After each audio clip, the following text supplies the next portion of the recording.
Hello and welcome to the King Heroes Journey podcast. My name is Beth Martins and I'm here with Takota Coen today of buildingyourhomestead.com. I'm pretty excited. Welcome, Takota. Thanks, Beth. Pleasure to be here. Right on. Yeah, I love your name, by the way. Thank Very you. original. Yeah. Does it have a meaning? Yes, it's actually a Lakota Sioux word that means friend to all. Ah, there you go. Well, you're very well named from what I know of you so far. So I'm just going live on Rockfin right now, as I usually do. I'm going to share a link in the chat. And come and say hello in the chat. Let us know that you're out there. We're going to be talking about regenerative growing of food, and with a particular emphasis on animals. Because before I introduce Takota, I've had a pretty big revelation thanks to the work of Dr. Garrett Smith that I recently have interviewed a couple of times. And our relationships with plants is different than I thought. So I've been down the rabbit hole just from a health perspective, trying to see since last year when I had a complete shutdown of my digestion, what was going on, because I was, eating a lot of fruits and vegetables, mostly vegetables and good proteins and all that kind of stuff. And so, yeah, I've really changed my perspective, changed my practice right away, and I'm seeing some results that I'm actually surprised by. I know it's actually really controversial work. Alec had him on as well. Shout out to Alex Eck, who I was introduced to Dakota by, or I guess I found you on Instagram. And yeah, things are often not what they appear. So yeah. I'm going to go ahead and introduce you so that for those of the audience out there that haven't yet come across your work, that they can get to know you quicker. So Takota Coen was born and raised on a 250-acre regenerative farm in Alberta, Canada. In 2012, he quit his career as a carpenter when he realized that humanity was heading towards a dystopian nightmare. We'll talk about that. And dedicated his life to change that trajectory. In the years since, he realized the best way to fight the nefarious agents destroying our world is not with pandemonium, petitions, or pouting, but by ending our dependency on the systems that keep us sick, broke, and enslaved. He is a farmer, author, and co-founder of Building Your Homestead, a company whose mission is to help others peacefully exit the increasing tyranny of our world and to start building a parallel economy, one homestead at a time. So you can find out more about their homestead design services. Might be divine services too. Mentorship. Yeah, mentorship, which I'm a huge fan of. I really feel like that is the cornerstone of us learning much more quickly than we do. Education is obviously not worked for people. We saw lots of evidence of that in the last 4 years. And his book, Building Your Permaculture Property, a 5-step process to design and develop land, is available on Amazon, Audible, and Kindle. So I'll share a link right away to your website in the chat, and we'll share that again. Hello, Chocho. Nice to see you. Good evening from Croatia. Wow, what's it like in there what's it like there these days? In there. All right, so we're going to get started. And Takota, again, thank you for being here. How did you realize that humanity was heading for a dystopian nightmare in 2012? What was that like for you? I mean, I'd been kind of waking up ever since I was really in my early teens, even like while I was still in high school. I actually had a chance to go visit our like a parliamentary session in Ottawa when I was in elementary or in early junior high, and just a bunch of other things. Seeing the contradictions that are everywhere in all aspects of our world. And so when I finally got into high school and had a bit more time to finally do some more research, I just kind of, I started pulling on one thread, and pretty soon the sweater unraveled. And yeah, I went through some pretty dark times in the early kind of 2010s. And yeah, that's eventually what led me to realizing that kind of agriculture is the foundation of civilization. And it also is one of the primary kind of levers that the powers that shouldn't be have and are actively using to control society.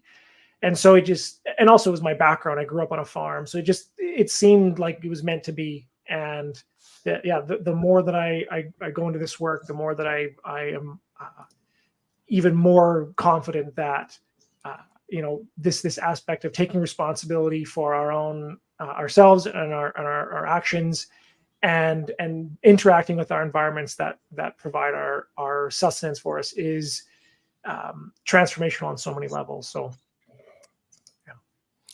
There you go. Yeah, good to hear it. It was one of the first messages that we received post-pandemic 2022 that the food supply was running out, the toilet paper supply was running out. That was really funny psyop at the beginning there. And it's like, oh, especially in Canada, the dark winter is coming. And when you hear that as a Canadian, given our climates and the inability to survive say heatless, foodless environment, then we started to right away get serious. I put out a prayer to God that, okay, please allow me to be involved in my own food production in some way or another, knowing that I'm personally, I heard you talk about this in another interview recently, that I'm not personally going to go buy a homestead and try to like make a go of it, because it's way out of my scale and knowledge base. But those prayers resulted in a garden just down the street in a really special place, dreamy place, and also partnership up with an existing farm where they were looking for more people to help develop the land. And so now for 4 entire years in a row, we've been developing a relationship and working the land, and the soil has really transformed, which has been amazing. Shout out to all you guys, you know who you are. And that has been a good, at least good for the nervous system to be very proactive in that. And so what was it like for you growing up? Like, how did things shift for you, say, growing up on a pretty sizable farm? And was your family already into regenerative agriculture at that time, or was there a transition to that? Yeah, so my folks transitioned from industrial farming to certified organic farming in the kind of late 1980s, and that was as a result of just some of their own personal health issues that they had at the time, and seeing the skulls and crossbones on the stuff they were spraying on their food and animals. And so I was born into that environment. However, certified organics not using chemicals is not the same as being regenerative. And so that was really the piece that I brought in 2012 when I came back to the farm, is trying to incorporate a lot more of the ecological understanding that came from permaculture and holistic management, and soil biology and all the things I was studying. And that combined with just the practical know-how that I was raised with, my parents had, it really became a really powerful mix. So yeah, we completely redesigned our farm in 2012. We started planting. Well, my parents have always planted trees, but we started, rehabilitating our water cycle, putting back in wetlands, doing a lot more work with, native pollinators and putting birdhouses in, and just really trying to partner with nature. And the results have been phenomenal. That's amazing. One of the things that's always been sad for me in the organic world, because it was, many years ago, probably 40 years ago, I had done a lot of traveling, went to India, and I wrecked my gut in that country. Although it wasn't India that wrecked my gut, honestly, it was all the vaccines I received before going that I believe set that up. Yeah. And one of my cures, which actually seemed to work really well, was eating nothing but organic food after that. And just simply taking the poison load off of my body helped my digestion heal to a certain degree. It wasn't perfect, but Yeah. yeah. Yeah. And then that world is so, owned and bought and paid for, and certification. I would be hearing from different farmers how incredibly difficult it was to certify, and the hoops and the hoopla around Yeah. it, bureaucracy, paperwork. So what's your take on all of that? Is there any benefit to a farm going certified? Obviously, if you want to take your food to market, that's Yeah. a consideration. What's your opinion? Yeah. So I believe that the certified organic label is another brand name, and it's ironic they're actually coming out with another one now. It's certified regenerative. And if you go look at, I actually was just on it yesterday. the Alan Savory Institute, he was the founder of Holistic Management. He is now coming up with his own certified regenerative standard. And if you go look at the companies that he has certified and the people that he's partnered with, it's already co-opted, and like it's just started in the last few years. So when I buy something from the store that we don't produce ourselves, I look for certified organic, because I do think it's better than any of the industrial raised stuff with chemicals and things like that. However, it is not the end goal, and any time that there's ever a certifying body that can't really operate on the free market, it's going to be co-opted. And so I think that the best standard would be to know the farmer yourself. If you're not growing it yourself, is to physically shake that person's hands, look them in the eye, ask them those hard-hitting questions. And if they are truly passionate about this kind of work, they will love those questions. And then there's other farmers that I know who hate those questions, because they're just crossing the T's and dotting the I's and just checking boxes to do the minimum standard. And they hate it when someone asks them, "What do you feed soy to your animals? Are they actually free range? Like what are they actually getting?" And so, yeah, my ultimate goal is that the consumers will become the inspectors and the certifiers, not only because it gets away from the possibility of corruption, but also because if you're not going to produce the food yourself, having some connection to the person who does is, I think, that the minimum for us to be able to maintain any relationship to life on this planet.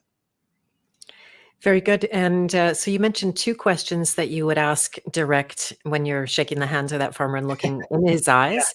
Yeah. Number one, are you feeding them soy? Is that because it's a highly, genetically modified food that you would ask about that? Yeah, that's part of it. But even the certified organic soy that you get, it's very difficult to digest. So one of the kind of themes in our current scientism just obsession is the confusion of labels with actual things.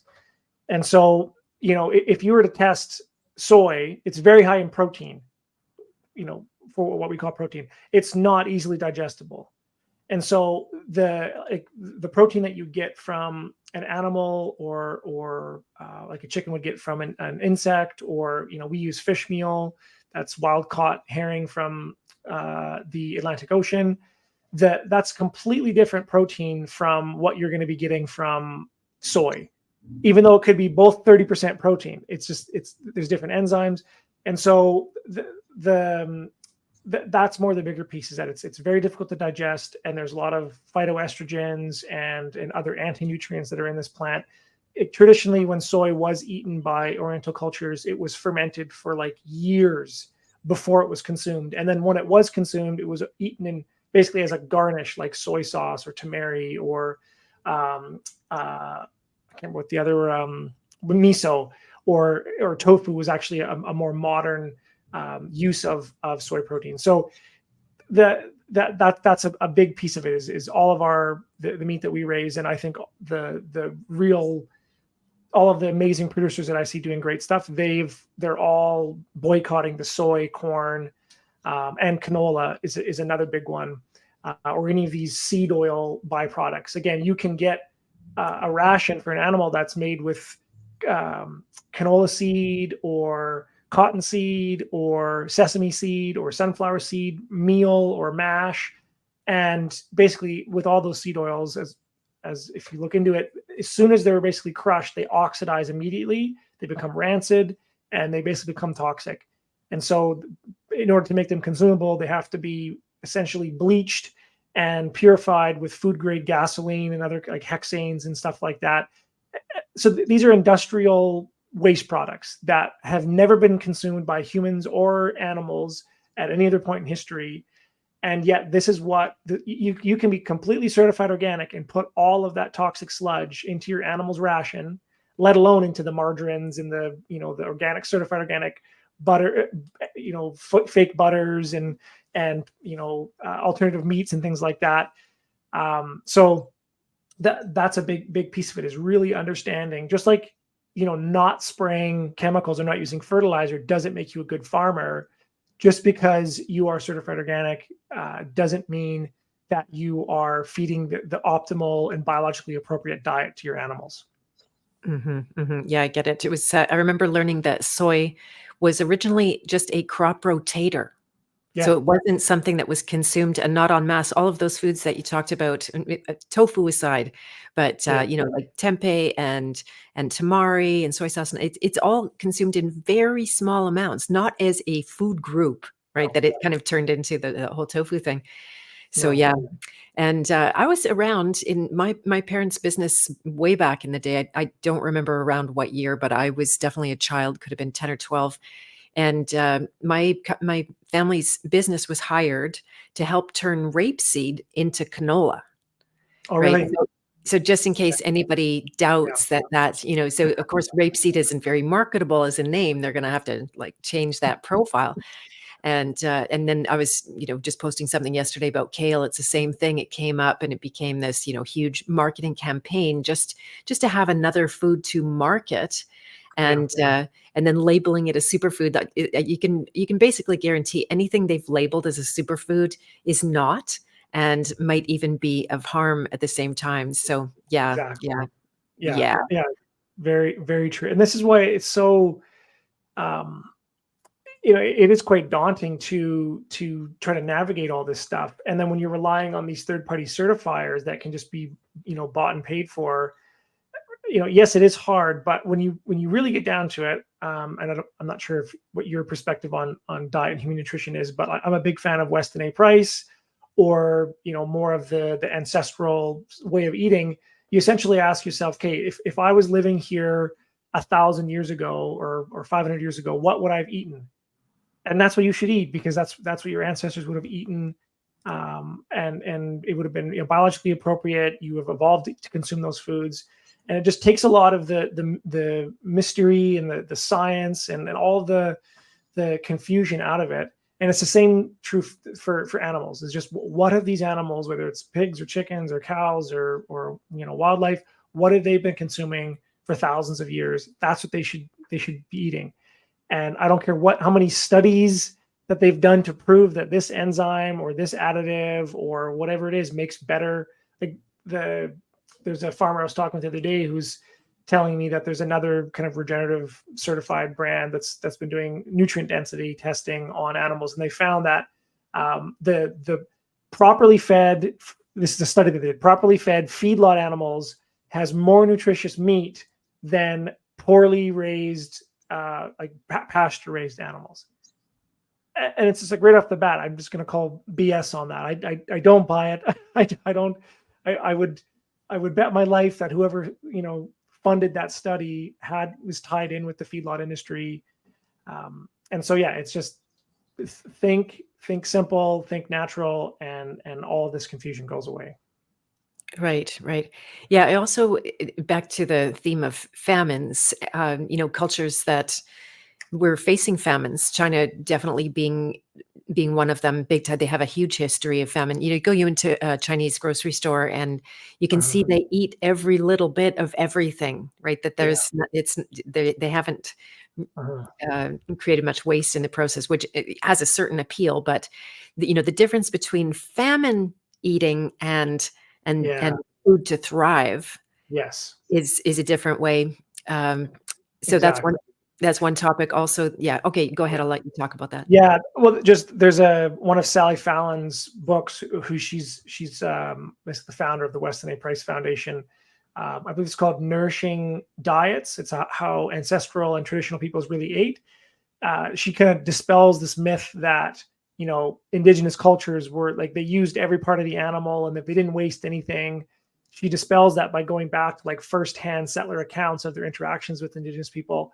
Sometimes they would kill hundreds or thousands of buffalo, and they would only take the tongues or the fat around the organs, and they would waste the rest of it because it wasn't worth eating, and because they really focused on the most nutrient dense. And yes, if there was a famine, like you said, then they would be a lot more particular and use every aspect of it. But when things were at their best, they would only eat the best animals that were at the time of year, the time of season where they were at their fattest, and they would literally throw 90% of the animal away, or let the coyotes, or feed it to their dogs. Like the muscle meats was synonymous with dog food in most indigenous cultures.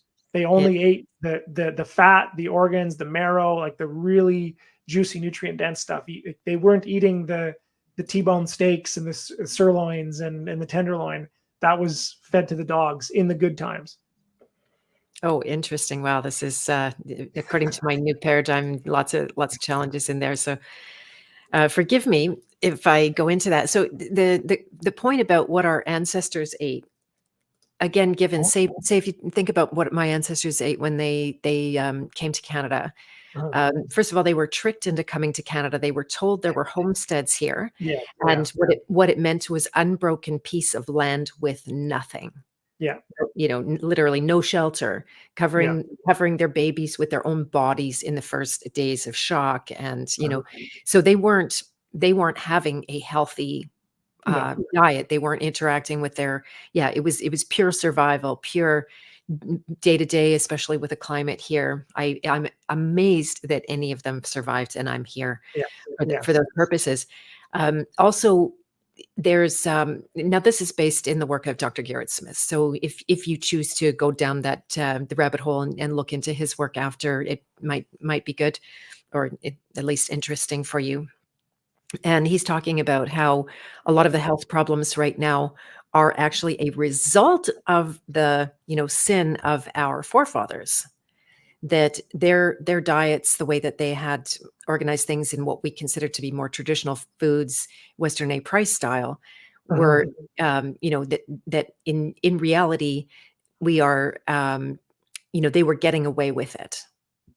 They could handle that first generation, and then that now those weaknesses have all been passed down to us, and we're paying a bigger price for it because we're more highly compromised than they were. Okay, interesting. Yes, that's very different from Weston A. Price's studies.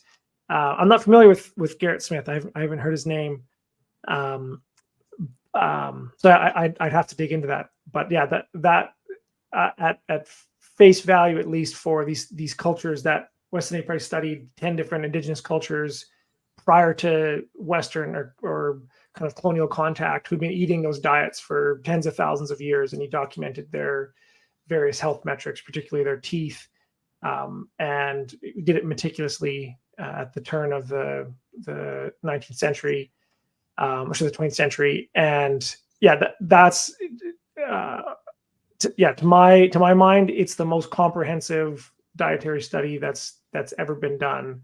That wasn't based on theories or lab tests. It was based on him physically going to these indigenous cultures, studying them, asking them what they ate, living them with them for sometimes months or years, and documenting all that work. And then he brought it forward and started practicing it himself. So yeah, I would have to dig into more of Garrett's ideas on that but I would agree, yes, like when our ancestors came to North America, they weren't eating nutrient dense diets. Absolutely not.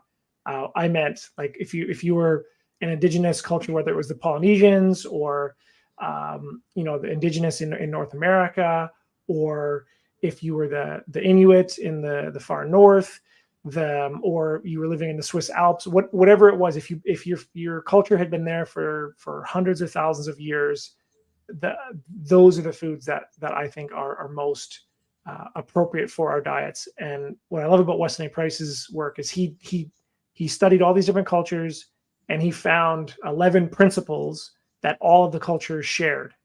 So it's the only diet to my knowledge that isn't based on prescriptions. It's based on principles. So he's not saying you should eat these foods. He's saying, out of all the cultures I studied that were healthy, every single one of them followed these 11 principles. And that's why I really love his work.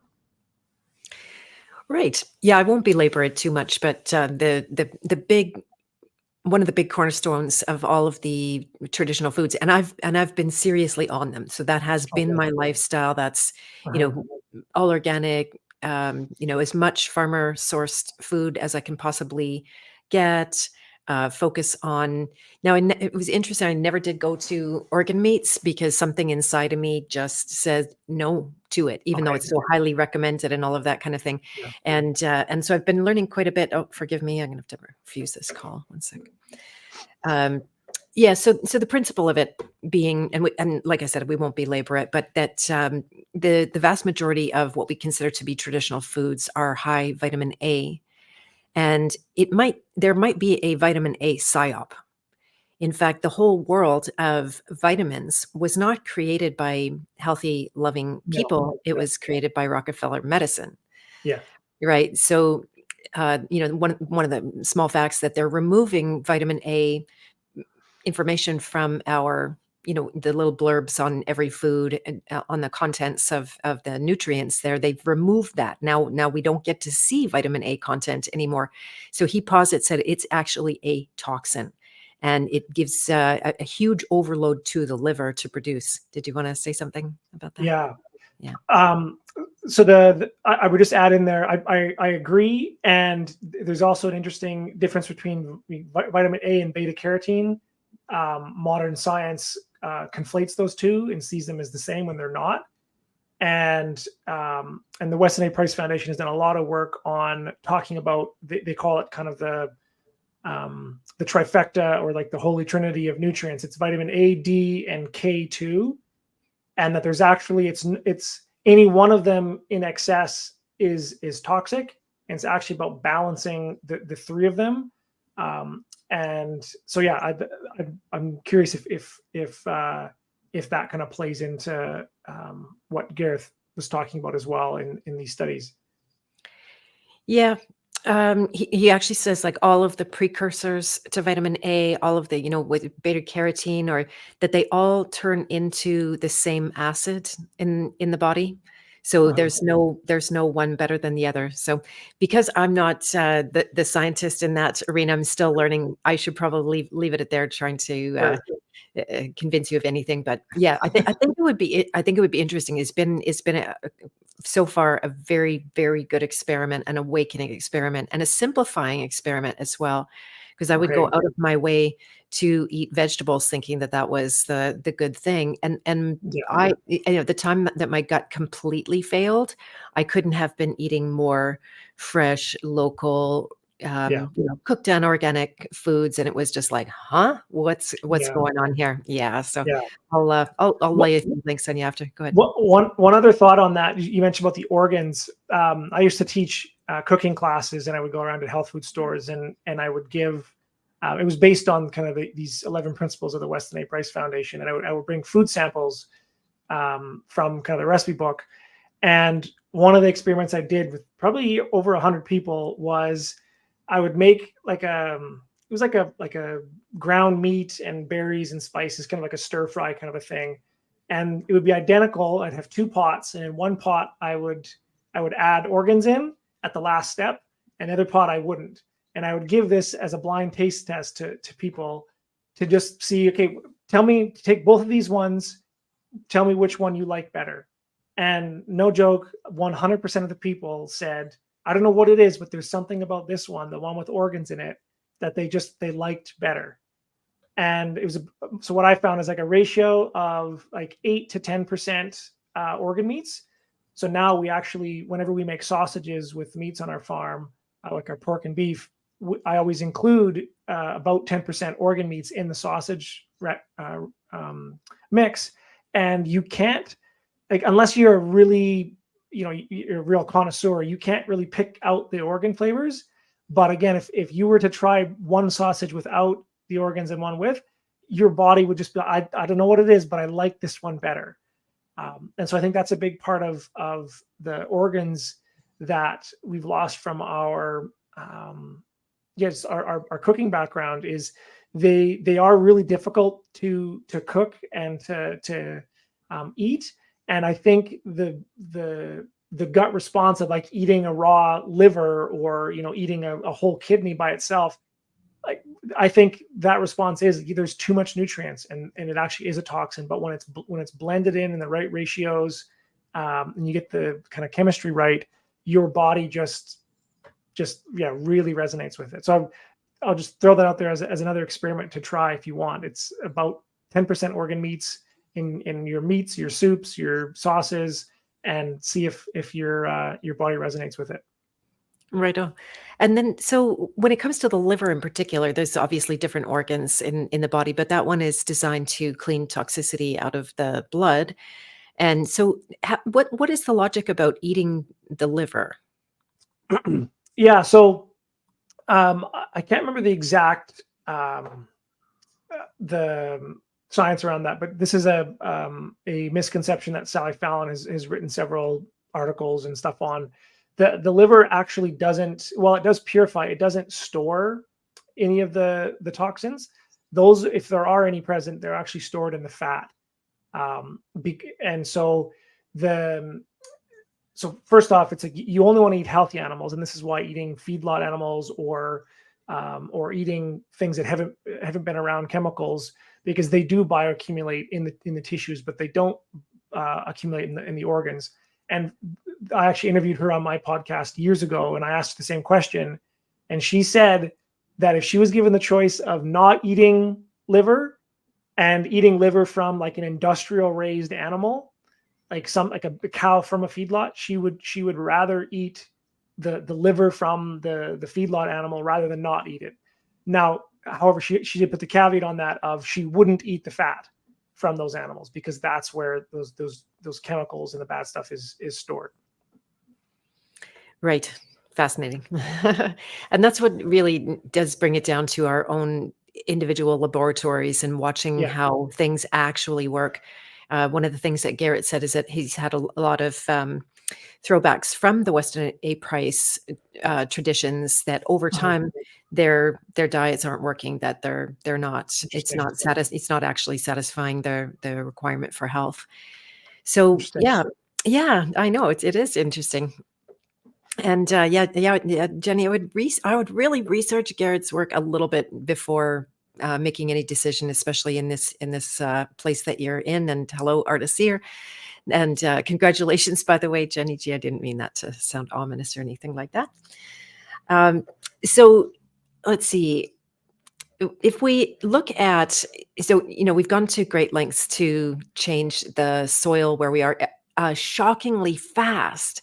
You think something, the soil would take so long to regenerate, but do you want to talk about the regenerative process, even where land has been completely desertified and, little to nothing grows there? What is that process of bringing the soil to life? Yeah, so I guess I'll start off with some real practical examples that folks can go look at that I think are kind of the pinnacles of regenerative success. So one is the work of Dr. Alan Savory, his work on showing he's done a lot of studies, but his before and after pictures really say it all in work where he's taken literally deserts and incorporated ruminant animals and turned them into these oases. There's another fellow by the name of I can't remember what his name is, but he did work on the Loess Plateau, which is it's like thousands and thousands of hectares in China that it was a state-run project because there was literally flooding and destroying cities downstream of these rivers because of the erosion, and they literally reforested the whole thing in a matter of a few decades and lifted people out of poverty. There's a great book by Judith D. Schwartz. I interviewed her on my podcast as well. I think it's called The Reindeer Chronicles, and she actually tells a lot of these stories of regeneration. One of them is the Loess Plateau. And then there's another great little clip by Jeff Lawton, another one of my teachers, called Greening the Desert, where he literally goes into I think he was given a few acres in the Dead Sea area that hadn't grown anything for decades, and in the course of a few years was able to get like date trees to grow, which is every agronomist told him that's impossible. The soils are too salty. There's not enough nutrients. There's not enough water. So yeah, there are literally hundreds and hundreds of examples of small and massive scale regeneration work that has been done when humans understand the principles underlying these natural systems and they stop fighting them and they start to partner with them. So on a kind of more macro level, the concept is really simple, is that, whatever your cosmology is, whether you believe in God or the Big Bang or whatever it is, at some point there was nothing and now there's something. And we have all seen evidence of when there's a fire, a flood, a hurricane, a mudslide, a volcano, and everything gets wiped back to zero.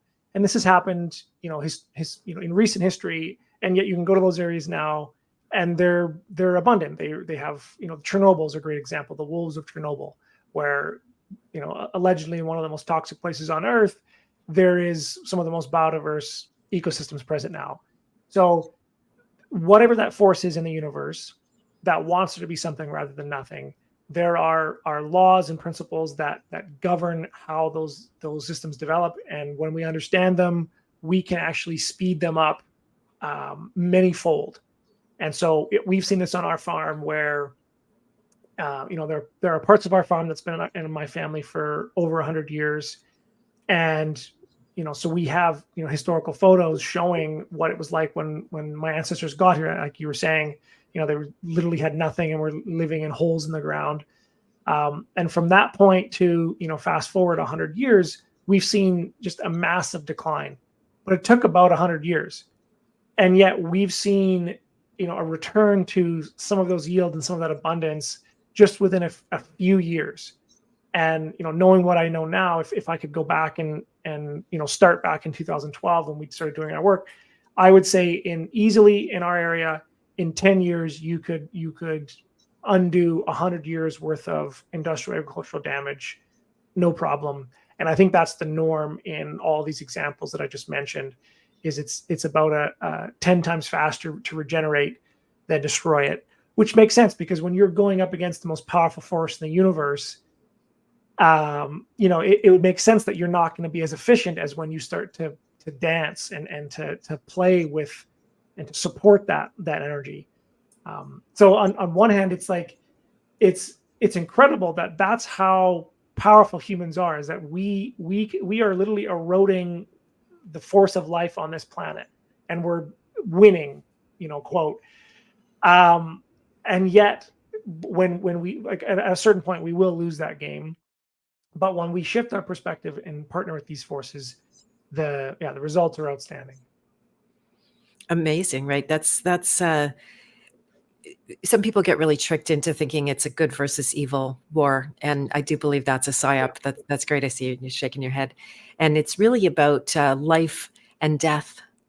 Yeah, and we live in a death cult, and it's a long, slow, painful awakening, or sometimes a fast one, to realize how much we are called to cooperate with death just out of unconsciousness, not really understanding the difference and the experience. But once you start to work with life, and this I got lucid about in a study of the private domain, which I think you're also very much onto, if I'm understanding correctly, and how once you're organically once you're organically working with life, then it has a life of its own. And it can be infinitely. So I love your statistic about the, if it took 100 years to ruin it, then in 10 years you can be back to a thriving place. We've seen in, for example, Acapulco, where I was speaking last year, they had a major hurricane, which wasn't a hurricane. They just had another one. Another weather, you know about that as well. Yeah, you should be speaking there, by the way. That would be fantastic venue for you. And we saw how fast the land regenerated to a certain degree in just months, never mind years. So yeah, life wants to thrive, and that's such a great thing. Yeah, that's amazing. So when it comes to given what I'm learning about plant food and the interaction with my own body, then I would personally be much more interested in raising animals. Mhm. And then farming and gardening, given like we've harvested so much, and I'm like, yeah, I don't eat that anymore, and I don't eat that, or I'll just have that in very small amounts, knowing it's not that great for me, but it's just partaking of or something like that. Yeah. And so that transition to animal husbandry, I'm very interested in unpacking the fine Yeah. points of that and what you recommend. Yeah. So the general principle that I would start with is um, something called like animal analogs, which is looking back at your whatever area you live in, anywhere in the world, figure out what animals evolved in that ecosystem and thrived there. And so, like here on the, basically on the Great Plains in North America, there's a fantastic book. It's called American Serengeti. It's just outstanding. It blew away so many of the paradigms that I had around what the Great Plains were like. But when you look at the animal species and the numbers that were here prior to, basically us getting sucked into this death cult, we had bison and elk and deer and goats and grizzly bears and black bears and wolves and coyotes and beavers and all of these animals were like at one point there were more buffalo or bison than there are beef cattle today in North America. And that's Totally. just one species. And then you add in all the other animals that were there too. And so it starts with wherever you are in the world, understand what animals were living there, prior to the death cult taking over. And that will give you a great clue of, okay, so what are the analogs that I can partner with today, whether they are wildlife species, because there's so much that can be done by creating wildlife habitat, whether it's wild turkeys or Mm. bringing in deer or aquatic systems like freshwater mussels and turtles and like. So really the overarching principle is comprehend and copy nature. That's it. But what I mean by that is look at these actual plant and the animal communities that supported them, understand those ecosystems, and figure out how can I mimic that. And so here in the Great Plains, we live in the aspen parkland biome, which is our farm, and so that's literally the secret to our success. Is I stopped fighting what my land wants to be, which is based on the soils and the climate and all these other factors. And I just said, okay, if I walked away for 100 years and my land would turn into this with zero effort, what would happen if I just did that? And I stopped fighting it and I stopped trying to make it into a canola field or a grain field or I wasn't trying to make it into, an old growth forest because it doesn't want to be that either. That's the secret. And so once you get, as long as you get that piece right, the rest of it is more of the same. And then it's understanding, okay, how did these animals, whichever species it is, how did they function? What was their ecosystem like? Because they didn't have, injections, antibiotics, and, lick tubs and all of these supports that are propping them up today in our current industrial animal system. So how were they able to not only survive, but to thrive in numbers that are like literally exceed the numbers of industrial animals in our current agriculture system with zero work? Like no one was feeding them, no one was watering them, no one was understanding their intricate breeding cycles, and no one was managing them or I shouldn't say that. The indigenous people were taking a role in certain management aspects, but nothing compares to what we're doing in our current industrial agricultural system. And so, yeah, that's the overarching pattern that we're trying to mimic there. And if you want to get into some more specifics on, say, certain species, I'd be happy to do that. But I like to start there because people often get lost in the details, and we forget these overarching principles, and I think that's a real detriment, because then it's like the saying, if you give a man a fish, you feed him for a day. If you teach a man to fish, you feed him for a lifetime. However, I like to say, but if you teach a man how to make more fish, you will feed the world. And that's really what I'm passionate about, is there is a way that we can make more fish, let alone and then teaching people how to fish them. It's how do we increase their populations in all these aspects. Yeah, yeah, that's amazing. Would you consider here in Manitoba, we're in the Great Plains? Is it the same ecosystem that you're talking about there, or is What part just of Manitoba? in like I'm in Winnipeg, but the farm is just Okay, south of, or pardon me, it's west of Winnipeg. okay, yeah. So you'd be in like the Red River Valley there. Yes. Yeah. Yeah. So you'd be on the, I believe your biome would be a version of like the Aspen Parkland biome, but you're also touching into like the oak savanna ecosystem. Like there's a lot of wild oak trees that grow up there, and bur oak is actually one of the largest, sweetest acorns in the world. And it's a phenomenal food crop for all kinds of animals. So yeah, I would say largely it would be the same, except I would lean even more heavily on that oak ecosystem and the abundant mass crop that it produces. Nice. That's a good tip. Thank you. I Yeah. appreciate that. So one of the things you talked about is I don't want to skip over that too fast and jump around, but so say about bison that used to literally be so plentiful on the plains, and Yeah. we know about the historical decimation of that whole population in order to take out the Native Americans that lived here, remove their food supply, and of course that's same strategy we're working with right now. And how realistic is it to have a bison farm at a small scale? For example, I think they're absolutely massive animals, but you have to Yeah. imagine one of those a year would feed a family, don't you think? Yeah. Yeah. So great example. And this is where I talk about like the analog species, because bison are not suited for small farms.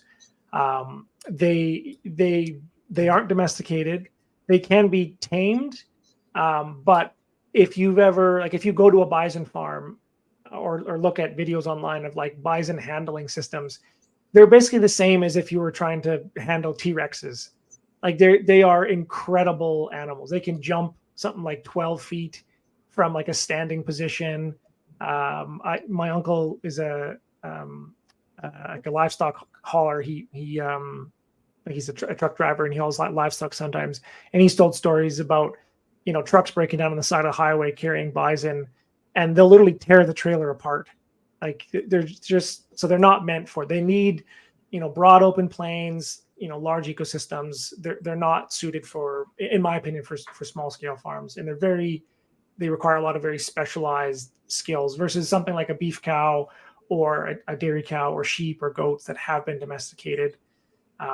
They're much easier to get into, but they can fulfill the same. So a cow is an analog species for a bison or buffalo, and then a sheep or goat would be an analog for something like an antelope or a bighorn sheep. A pig is an analog for a bear. Your turkeys, wild turkeys, analog is obviously domesticated turkeys. Prairie chickens might be quail, or if you've got pheasants, it's chickens. So that's where what I was getting at is when you're trying to mimic these analog species, is find out the species that live there historically and figure out kind of what are some domesticated species. Or if there is a way, like say for example deer or wild turkeys, there's very simple things like creating clearings in a forest and planting certain perennial food crops in there, like oak trees, or planting cover crops that will attract deer in, developing watering systems or water holes, or in some places it's illegal to do this, but in other places it's fine, is to use like salt. Salt would be a very rare thing in an ecosystem, and if you put a salt lick out in a clearing next to some water, you're going to get every animal in the area coming to that spot. And so you don't necessarily have to use domesticated species to get some of this to be able to harvest some of your own meat. But if you want to try to farm, it's the same process, but you're just swapping in these domesticated animals. Right. Yeah. It sounds like you'd be making way too much work for yourself. Yeah, Otherwise, fighting against the wild nature of that yeah, animal. Yeah. But that yeah, sounds like not fun at all. yeah, I know one of your themes is around work and drudgery. That yes, minimizing those, which it's a natural teacher. I remember that the first year that we did the farm, it was the amount of weeding, like it was war on weeds, and we'd show up yeah, and you'd be in warrior mode, and you'd leave yeah, with your knees shaking and yeah. almost falling down for all the effort that was put in. But now we've got it to a place with mostly covering things and timely. This is luckily somebody's one of the people that is responsible for it, very hip to how to not let weeds get a head start in the land. Do you have anything you want to share around that? Mhm. I'm jumping around. I'm going to go back to animals No, after. no, this is great. Yeah, so again, the same thing there is so what are weeds, quote, weeds role in an ecosystem? And it's like they're pioneer species. Their job is after some kind of a disturbance to cover the soil and to begin to rehabilitate it, to get it prepared for these more climax ecosystems. That is the goal of whatever the biome that you're in.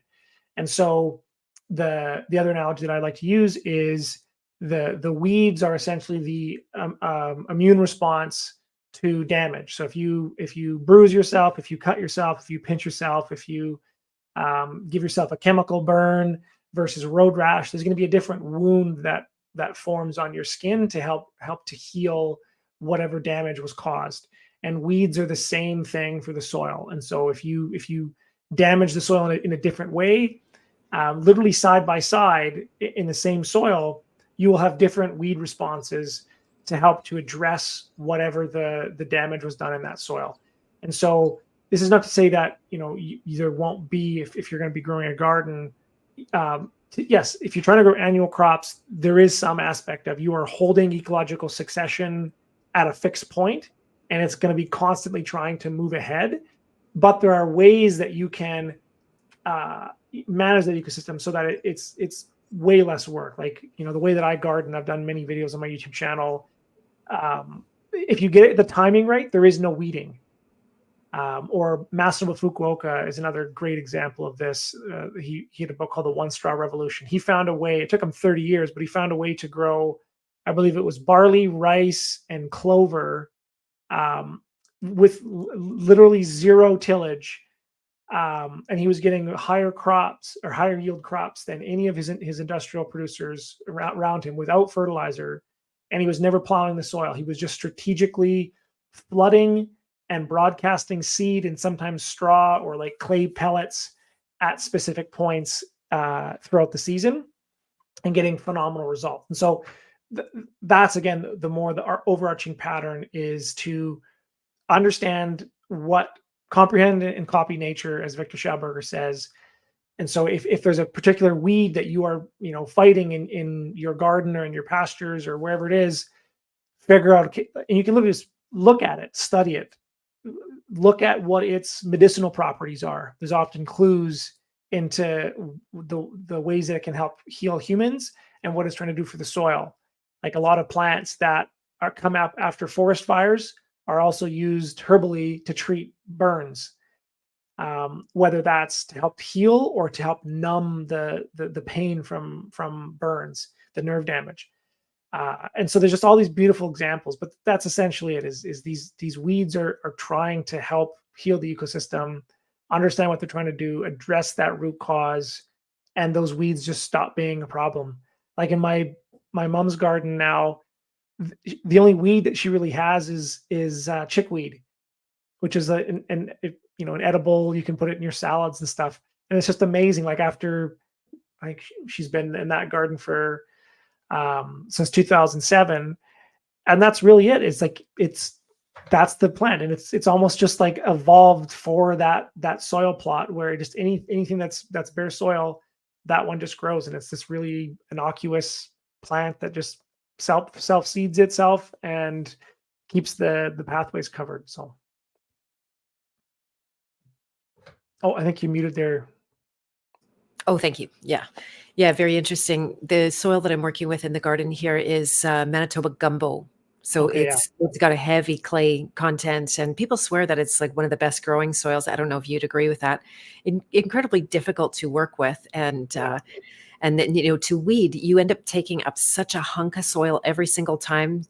So Yeah. do you adhere to the like no disturb, no till version Uh, of? no, not at all. I believe that death is a part of life, and it's all about timing. And so yeah, I still till my soils, but I do it very strategically. I use it to create seed beds, and like I'm never tilling it to kill weeds. I'm using it to create life. And so, like literally, like as soon as I shut the tractor off or put the broad fork down, I'm seeding. Like it's that fast. And you want to have stuff dialed in, because as soon as you open up that soil, you're triggering all the weed seeds to start to grow. And so you want to get in there with your crop, whatever you're trying to do, and take advantage of that burst of life that's going to be coming through after a disturbance event. And yeah, with regards to the clay, like the garden that my mom's on right now at our the farm I grew up on, it was pure clay when we moved to our new yard in 2007. And I've done YouTube videos of like what that soil is like, and our process for rehabilitating it with mostly cover crops and adding in some compost. But now it's some of the best. Like it was the worst plot of land on our farm, and now it's the best. And it was literally hunks of clay like that when we would come through and till it. And so yeah, it can definitely be done. It takes a few years, but if you're doing it intensively, easily you can do it in a year, and 10 years for sure. Right, right. Interesting. Yeah, I was trying. What's your take on using wood chips or any kind of mulch to cover the earth? Is that part of what you're Yeah, absolutely. practicing So as well? yeah, I really like there's like 4 or 5 principles of soil health, depending on whose stuff you read. But essentially, it's you want to keep a living root in the ground as long as possible. And the reason for that is a photosynthesizing plant is the only mechanism to basically get carbon out of the air and into the ground that feeds the carbon-based food chain in the soils. So having a living, like a green photosynthesizing plant with a root in the ground for as long as possible is key. And so with your gardens, that's where doing things like cover cropping or relay cropping or having living mulch pathways, or having some other kind of companion planting, whether that's shrubs around the perimeter, but keeping life so that our annual crops only grow for a short period of time. Like lettuce is really just a few months. Like it's like 60 days for some of these crops. The longer ones are 120 days.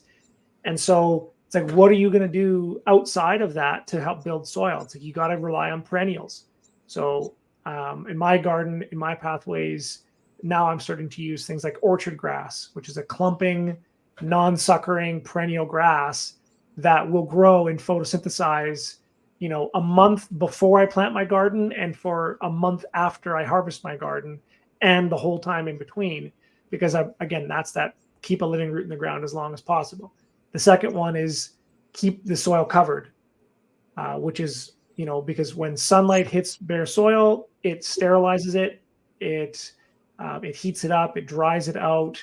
So keeping some kind of armor or cover on the soil helps to hold in moisture, create habitat for microorganisms, and starts to be the layer of undecomposed organic matter and soil.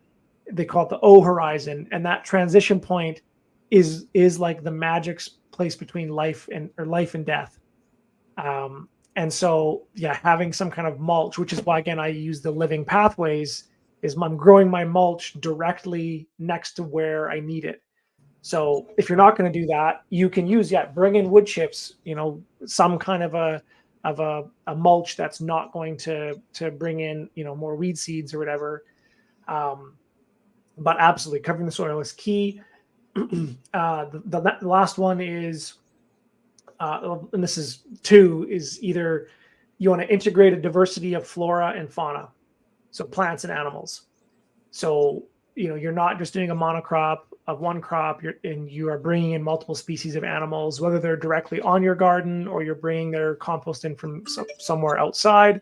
But that, the ability to have that diversity of both plants and animals is absolutely key. And the fifth principle is most people say you want to minimize disturbance, whether that's minimizing chemical or mechanical disturbance, or biological disturbance with like grazing animals.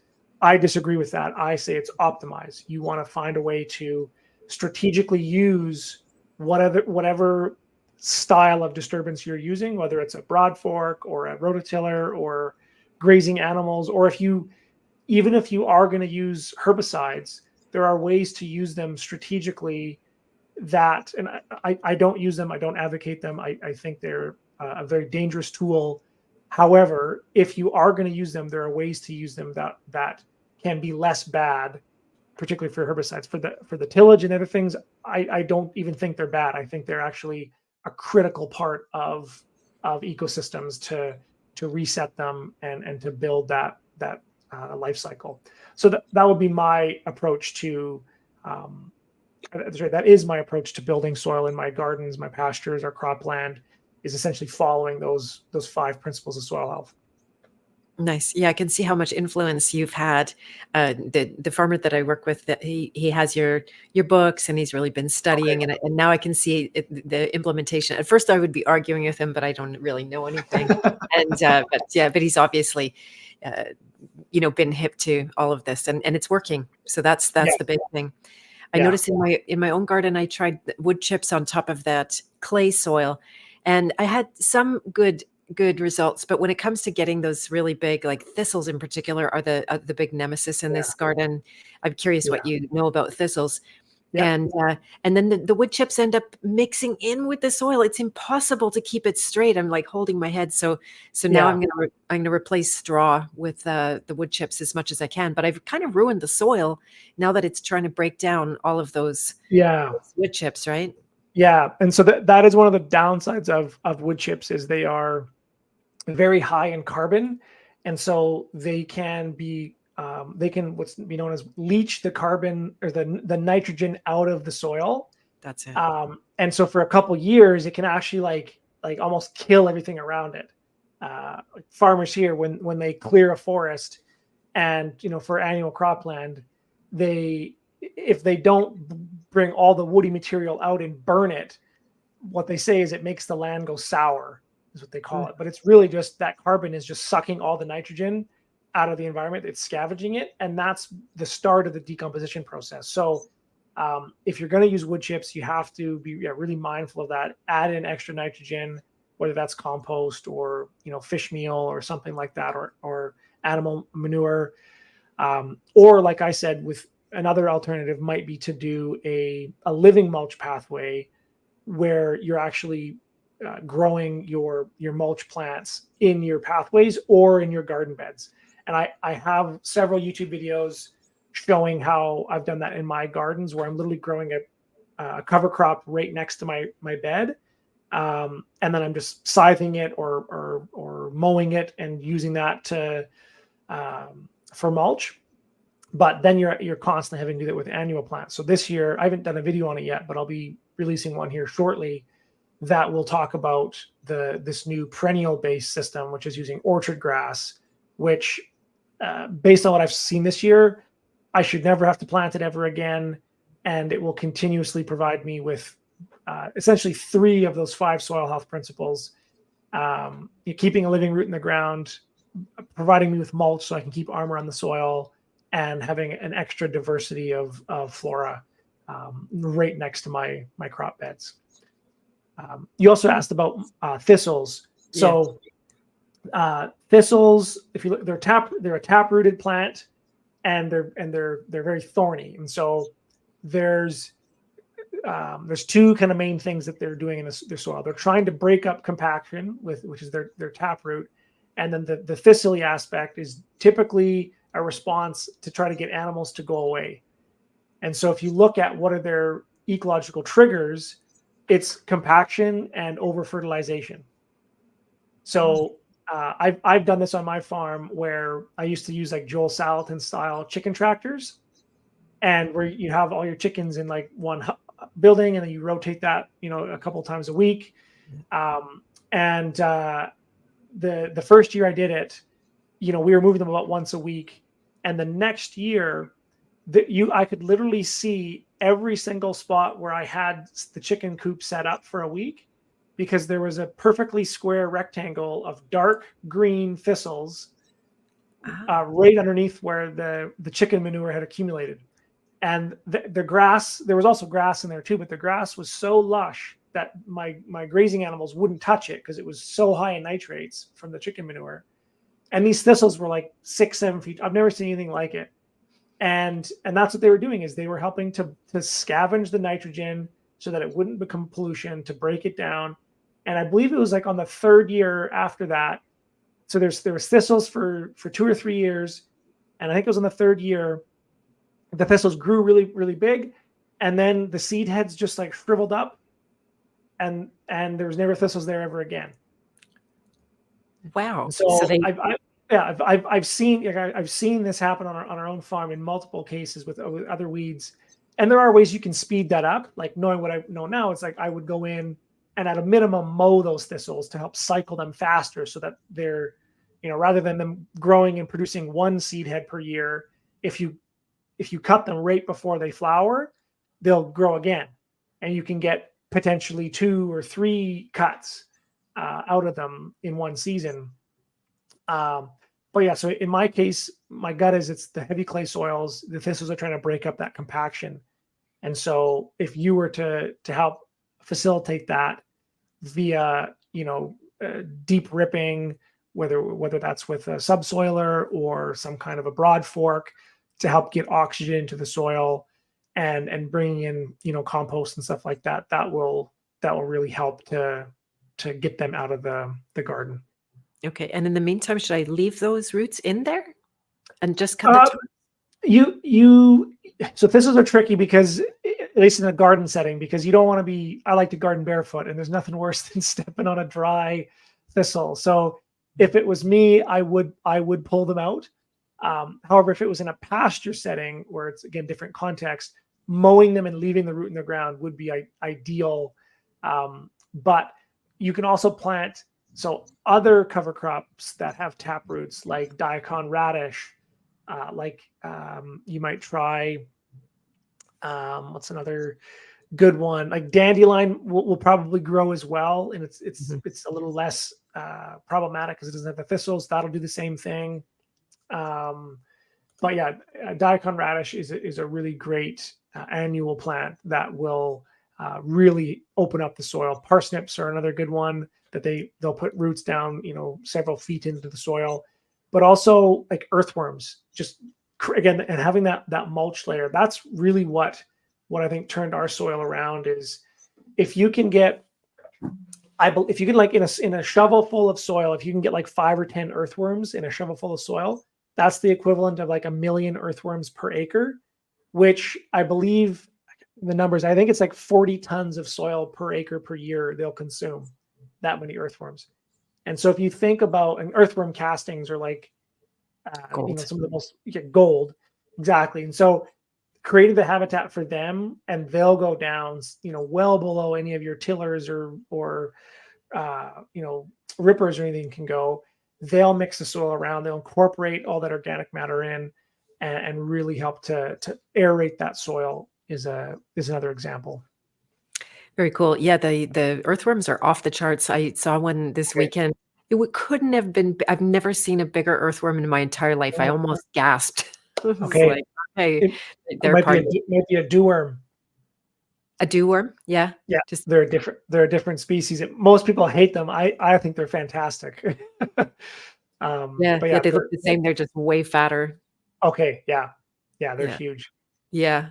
So that's a good sign. And interesting you say about daikon, because I just had some daikon seed. I said, I don't know if this is alive or not. I'm going to put it on the garden and see what happens. Well, just exploded in daikon.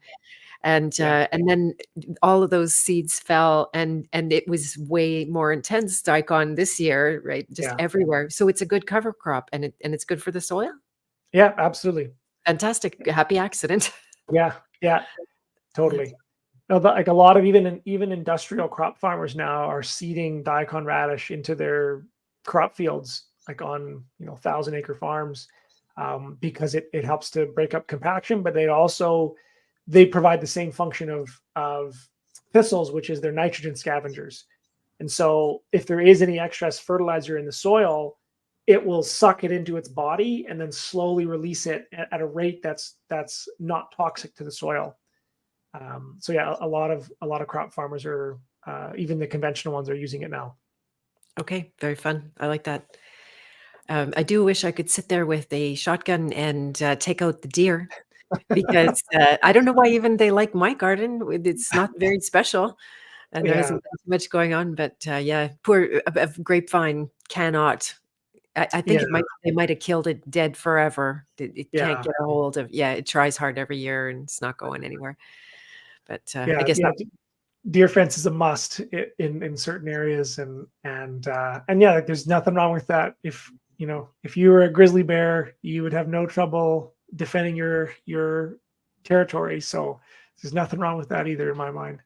right, right. Yeah, they can't build a fence high enough for those stupid things, and they're not afraid here in the city. Okay. They're so intensely domesticated, you can't shoo them away with Yeah, any. and yeah, that's where, yeah, building some kind of a fortress might be your only, like, a really deer-proof stuff. I know a friend of mine gardens in Vancouver, and he's literally has to build like an like Alcatraz fence around his entire property, and he's got some crazy stories of deer like literally tunneling under his fence, and yeah, but Yeah, yeah, yeah, exactly.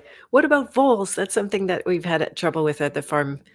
That we're just trapped. They're trapping them. I shouldn't say we are trapping them, but yeah, yeah, yeah. Any yeah. suggestions? So Um, there's someone actually mentioned it in the chat here of like the biggest little farm, and they have, I can't remember if it was voles on their property, but there was some burrowing rodent that they had. And again, the pattern is the same. Is like, understand, okay, what is this species function in nature? What's it trying to do? It's not trying to get us. There's some reason why it's in abundance, whether it's the excess nitrogen that triggers the thistles, or there's something else that's bringing in the voles. And sometimes it can just be that there's just a lack of something. So one of the things in permaculture is you don't have a snail problem, you have a duck deficiency. Mm, And so I would say that with the voles, it's probably something like that, is that you don't have a vole problem, you have some kind of a predator deficiency. And so in the biggest little farm, they put up a lot of like barn owl houses, and they actually started to leave. They were like fighting the coyotes who were attacking their chickens, but eventually the coyotes started to get these voles. And so that will be my broad strategy is figure out what it's trying to accomplish, or what imbalance is making it become, quote, a problem, and then find whatever species or work that you can do to facilitate that bring it back into balance. So yeah, birdhouses would be fantastic. We don't really have snakes that will eat voles in our climate, but that could be something in more warmer climates, is bringing habitat for certain predators for them. Getting a cat, if you've got one. But yeah, they do help to aerate the soil. They help to bring nutrients into the soil to build the nutrient cycle. There's actually an indigenous proverb that, or it was more of a prophecy. I believe it was like the Anasazi area, like in like modern day New Mexico, where when the cattlemen first got there, they tried to exterminate all the groundhogs, the prairie dogs, and apparently there was an indigenous medicine man who said, if you kill all the prairie dogs, who will be there to cry for rain? And anyways, they ignored him, and they eventually killed them all, thinking that if we kill them all, there'll be more grass for our cows. And it basically hasn't rained there since. And what people have found is that the burrows that these groundhogs make, they actually use the Bernoulli principle. So there's an entrance and an exit to their tunnels, and they will mound soil on, opposite sides of each hole, so that when the wind goes across the ground, it creates draw and lift to literally suck air into the ground and then up the other side to create a natural chimney effect. And that process of the wind blowing through the ground picks up negative ions and other things that are important to seed rain clouds. Wow, that's fascinating. Oh my goodness. Yeah, that's a whole lot of information there. I bet we're gonna have a breakthrough on those voles. We Yeah, need more cats in the garden yeah, for one too. But yeah, really interesting how everything works together, and they totally do mount. It's exactly like you yeah, come across this huge, yeah, yeah. yeah. And again, obviously, like there's certain points where, like, if there's a thistle in my garden, I'm gonna pull it, and if there's a mole, eating all of our potatoes, like we're gonna try to deal with that. But it's always like, okay, what's the root cause, Yeah. and how do we address that somewhere else? Or I'll give another example of this is one of my early permaculture teachers. Her name was Sarah Orlowski. She ran one of the oldest food forests in Canada. It was developed by it was in Grand Forks. I can't remember the fellow who named the name of the guy who built it, but she ended up buying his property, and they ran it as like a nut orchard. And at a certain point, they were having really terrible problems with squirrels. The squirrels were going through and like harvesting all the hazelnuts and other nuts before they could get to them, because they'll pick them while they're still green. And so it was just this massive problem for them, and they were trapping them and doing all these different things. And then one year, it was in the middle of nut harvest, and they were battling these squirrels. And she went to her garden shed to grab something from it was tucked into the rafters of her garden shed. And as she's rummaging around, she pulled there's like a 4 or 6 inch piece of pipe that they just had stored up there, and she pulled that down to get out of the way, and she just got covered in hazelnuts. And what she found was that the squirrels really liked that diameter of pipe as like a cache to store their nuts in. And so what they did is they just put all these pipes throughout their orchard, and the squirrels would then go and harvest nuts, and they only keep fertile nuts that are of the highest quality. They throw the other ones away. So that they literally turned this problem into a solution by partnering with the squirrels. And they wouldn't take all the nuts. They would always leave them. I can't remember what it was. She'd leave them like 25% of the harvest. But it literally cut their labor in half. They got fantastic nut yields, and they also were a nursery, so all the nuts germinated. And again, it's just another beautiful example of how you finding creative ways to partner with these ecosystems. And indigenous people would do the same thing. There's what are they called? Pack rats will create caches of seeds, and various indigenous cultures found ways to essentially find where these pat rack grain houses were buried in the ground, and then they would harvest them themselves, leave a certain percentage because they didn't want to kill them, and they would come back to them year after year to basically have a food source there. So who knows? I don't know if there's anything that voles do that you could put to productive use, but yeah, there's some reason that they're there, and finding a way to partner with them will be much more enjoyable than fighting them. Yes, yes. That's the whole mindset shift there, right? Because we've been indoctrinated to think a lot of nature is our enemy, and we must fight Yeah, and decimate it. So I know you're a long ways away from any kind of yeah, thinking along those lines. Yeah, yeah. But to think that there's a aphorism that goes around. I use it sometimes too. Is that everything is actually rigged in our favor in reality. And yeah. if you drop a lot of that, and this is more the work that I do on the internal, psychological, spiritual side, emotional Mhm. side, is that friending the enemy Yes, is a huge turnaround. It is the first step towards that being a reality. yes, absolutely, Yeah, absolutely. Yeah, yeah, and I think it's the same whether you're dealing with well, I would say nature or humans, but I would say humans are part of nature, and it's the same thing. I love that idea that the only way to defeat your enemy is to make him your friend. And I know it's really hard to think of that in light of all of the crazy things that the powers that shouldn't be are doing. But I do really firmly believe that that is the way. Is we're not going to fight them. It's or fight our way out of this. We have to show them that's a better way. Or as like to say, is no one wants to join your revolution if it sucks. Yeah, yeah, good point. Exactly, exactly. Yeah, and maybe let's circle back to that thing when things are drudgery and when they Yeah, suck, and where did that come from that we think we have to go through so much drudgery? That harkens a little bit back to one of the interpretations of the Bible, how yeah, from here on it's going to be a toiling and tilling. They said toiling and tilling are the same yeah, thing, yeah, and yeah, yeah, yeah.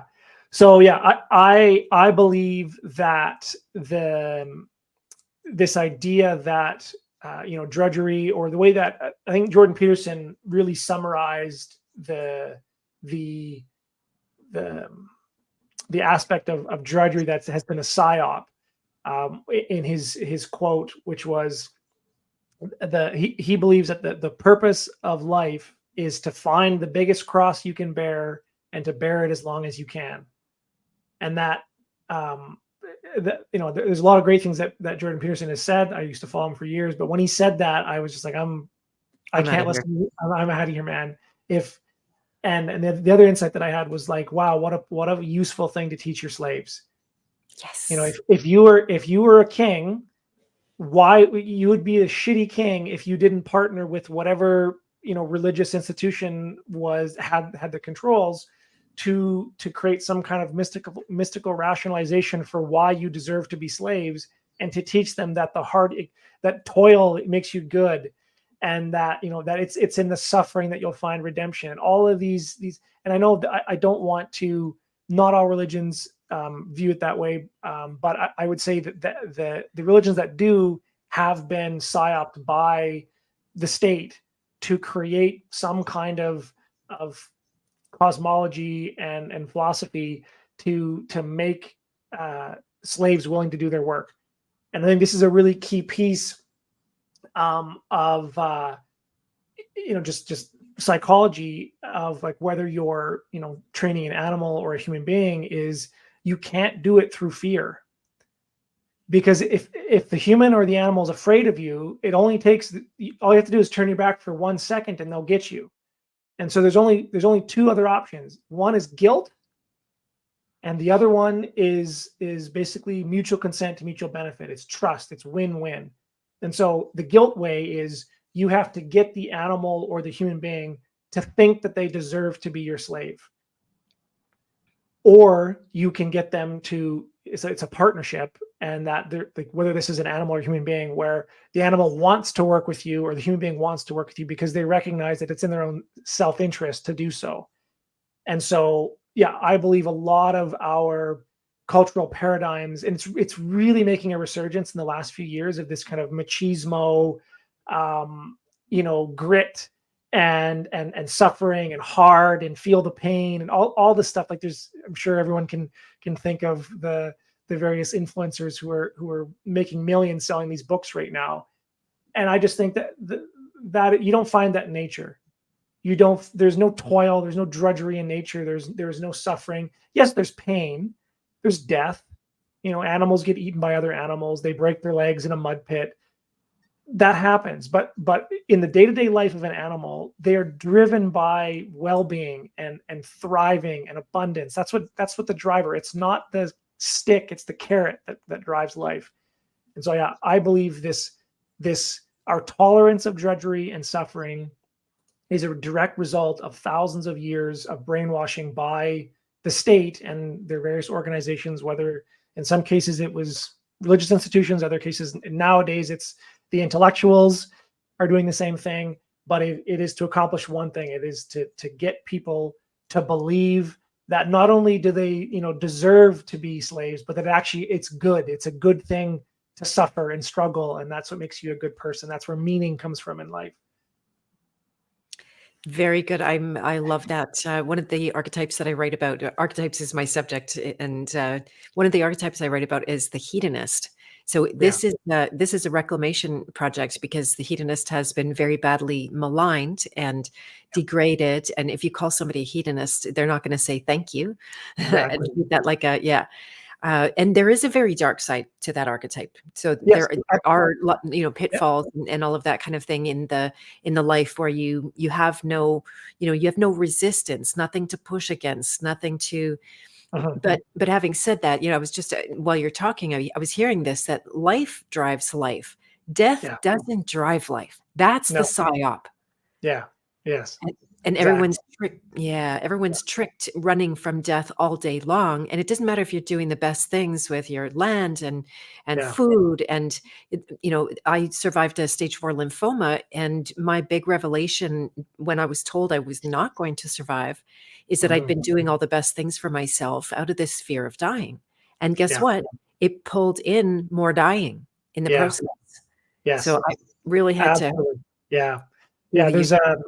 one of my favorite authors, Ayn Rand, and there's lots of things I don't like about her philosophy, but she's one of my favorite authors.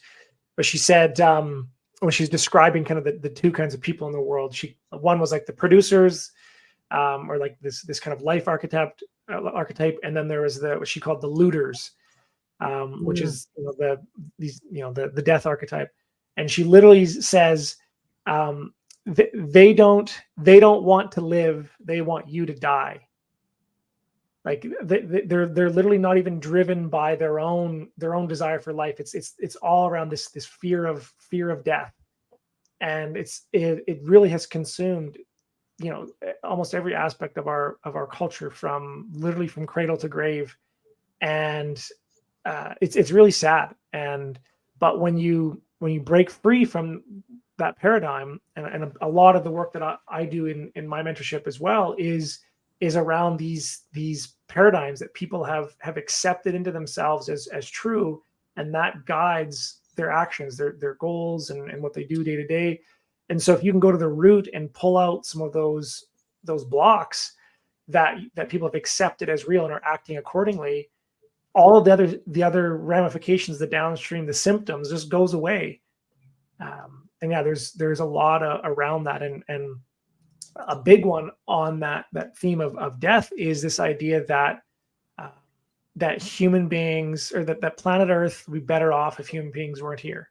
mhm. There's so much of that. Like I love planet Earth documentaries, and I recently started watching them again because they're so beautiful. But I'm gonna have to start watching them on mute, because the whole narration, this the whole time, is just David Attenborough just whipping us with how evil and dirty and sinful and polluting we are, and how we'd be better off if we went somewhere else. And it's just sick. Like, if you truly believe that, the only ethical thing you could do is to kill yourself. Or actually, better yet, would be to kill as many other people as you could before killing yourself.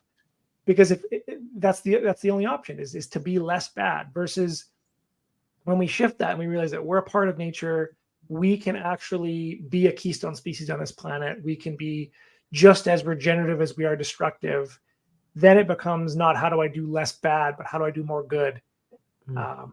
And yeah, it was a major shift. I struggled for years with this deep guilt of, like, I used to be a vegan for a year, even though I was raised on a farm and all that stuff. Like, I got sucked into that whole death cult. And it really is, yeah, a very powerful and dangerous ideology that is, destroying people's lives. And yeah, and after getting out of it, hindsight's 2020, but it's sad. Yeah, with that kind of mindset, you don't even need controllers. It's all No, happening you don't. internally. You You're don't. you're like you say, you're on the death path with yourself and likely with others in the process. So yeah, this is Yeah. very, very important. And it is keystone for the work that I do to actually recognize the difference, not the thought of it, because we can easily be, bypass, have Yeah. a so-called right thought, but all of Yeah. the energetics are completely off and to Yes. pointing towards death rather than life. And then Yes. yeah, producers versus looters, right? I'm very big on my solution to any kind of devastation is to create. Well, I Yes. know it's the most painful thing that I can do. There's a little bit of a, because everything's a half truth with the suffering. That Yes. the pain of creating is real, And Mhm. and then the pain of like loss and death is real too. Which one would you rather have? Yeah, exactly, Yeah, exactly. yeah. That is this important subtle difference. But like when Peterson and a lot of the other guys are talking about it, they're doing it in a way that is skewed towards the suffer for the sake of suffering Yes. versus it's like suffer for the sake of creating for the sake of or like there's a difference between drudgery and work, and everyone knows this, Nice. because there are certain things that you do in your life that take a ton of energy, but you can't wait to do them, and there's other things that take a lot of energy that you procrastinate. And I believe that procrastination is precognition of drudgery. It is the felt sense that we have every organism on this planet has evolved with, to recognize that when we're doing something, is this actually going to make our life better or worse if we were to keep doing this thing? And the felt sense of alacrity, or which is wanting to do more of that thing because you see the reward and the benefits of it, versus procrastination, is the difference between suffering and well-being, or drudgery and vocation. And Mhm. so, yeah, that's a big part of my book and the work to do with other people, is to see those two metrics as what you're monitoring for in your own ecosystem, whether it's your life, your animals, your plants, the whole ecosystem that you're a part of, is to look for signs of suffering and well-being, because those are the early warning indicators that you're going in the right or the wrong direction.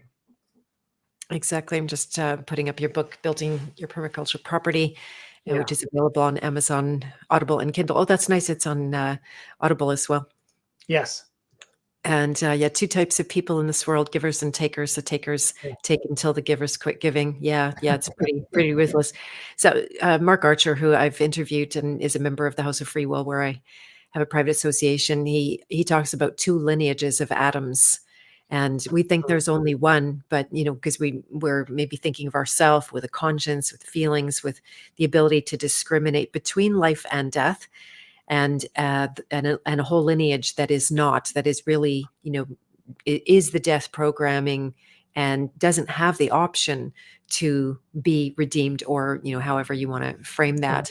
Mhm. But yeah, those really subtle, it's highly nuanced around suffering. When I got sick with cancer and came out the other side, I thought, oh well, everybody just needs a calamity in their life. They need a knock them down, break them down experience, and then they're going to choose a good path. And then I watched, like, no, a lot of people go through those calamities completely, and they don't transform in the Yeah. process. Nothing changes. They might survive it, but they didn't grow. They didn't learn. They didn't expand and Yeah. ultimately heal. Yeah, totally. And again, that's that kind of like the carrot or the stick approach. And yeah, the more I do this work, I used to think that it's the same thing, that people needed like a healing crisis or something, because that's kind of what woke me up as well. But yeah, I think far more powerful is like the I've kind of put this challenge out to a few people, is like, give me any politician or any person who's on the other side of the fence, have them spend a day with me, come for a farm tour, and then sit down for a meal with me where everything on that table is something that we grew. I don't care who you are, I'll change your mind, and I won't have to argue at all. But it's just like the felt experience. Like sometimes we'll have like truck drivers drop something off in our yard, and I don't like to stereotype, but like truck drivers are typically seen as these kind of boxed in obtuse people. I don't know how many truck drivers get out and go, wow, what are you guys doing here? This is really nice. Like they pick up on it immediately, and like that is just a far more powerful motivator of showing people a better don't build a fence, build a bigger table, approach to the struggles that we're seeing in the world. um, and yeah, I agree 100% with you on that. Right on. That's awesome. Yeah, where to go from here? It's a very fertile conversation, I can feel. And then just, yeah, like the glorification, to finish that, the glorification of suffering, that's the part that is the Yeah. psyop. That you Yes. turn it into something it's absolutely not. You're fooling yourself. You're in denial. And yeah, nothing good comes of that. So here's one more little nuance: is that I often quote that this is the hero's journey, not the Uh-huh. tiptoe through the tulips. So when Yeah. people are afraid of a challenge or an obstacle, that every challenge just causes them to back off and do nothing, Yeah. then you're coming up against your biggest possible obstacle is your own, especially given the indoctrination, the belief that we don't have purpose, right? To me, and I've heard you start Yes. to talk about that as well. So I don't Yeah. know if you want to go off into that part of the conversation. There's so many more things about animals I'd like to get into the nitty gritty of, but maybe that could be a second part as well if you're open to it, to really Sure. zero in and focus on that. Okay, so let's go into this. Like Sure. first of all, you were saying, what's the real rebellion if it's not petitioning and speaking with a megaphone and railing against the machine? Yeah. This real rebellion, and I love that the rebel is the reason I was dying of cancer, and it was also the reason that I survived it Uh-huh. by seeing that element. So, what's your take on that? Yeah. So there's a quote by Bill Mollison, who's one of the co-founders of permaculture, that really summarizes it for me. And he said the problem with all revolutions is that they print more words and bullets than they do food and shelter, and they're utterly dependent on the system they're trying to overthrow. And so that's it. It's when we're, petitioning or protesting or pouting about something, it's because we know that we need it. We can't bite the hand that's feeding us. Yeah. And so there's no point in fighting these systems. They exist because we need them. They exist because we give them power. And as soon as we just walk away and build an alternative system, they go away. So yeah, I don't believe that there's so while I do believe there are deeply sick people in the world that are organized around each other for their common goals potentially, I don't believe they're in control and that they're doing some really sick stuff. But the only power that they have is that which we give them. And so really for me, like that's what we say, like the ultimate revolution is homesteading, is because when we withdraw from our support from that system, we stop voting, we become a producer, find any problem in the world that you can't stand, and as opposed to getting mad at it, build a business around solving that problem for other people. And if enough people did that, we wouldn't have that problem in the first place. And yes, the system will tell you it's illegal. You can't do that. You can't have raw milk. You can't sell, feed for livestock. You can't sell uninspected meat. All of those things. We're doing all those things. Everything I do on my farm is, quote, illegal. I don't care. Like the all of the customers that we have are in full awareness of what we're doing, and so that's the way that we beat this system, and that's where we find our true purpose. Is we stop being these victims that are powerless, or we're waiting for a savior.